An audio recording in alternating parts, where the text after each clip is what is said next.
आज चलतु स्टार्ट करवा मटर आलू तरकारी।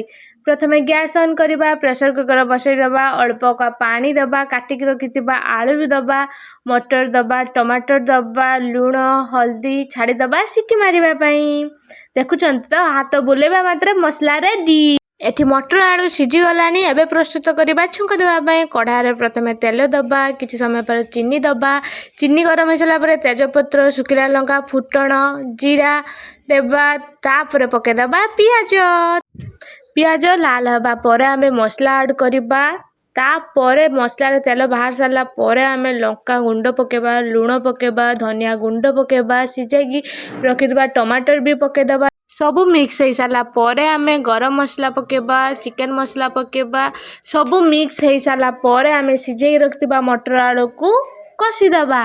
देखुछंती तो मटर आलू केमती कषि टक टक करके फुटिलानी। कौन पाटिरु लाल बोइलानी ना।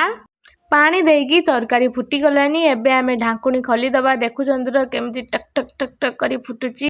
प्लेट रे मटर तरकारी खुलिकी पियाज चुन चुन करके पके देछि। तापर एबे खाली टेस्ट करिवार अछि। निजे रोषेई करी निजर प्रशंसा करूछि। कोन करिबा आज्ञा, केबे केबे निजर प्रशंसा करिबा भी दरकार। भूल थिले क्षमा करि देबे।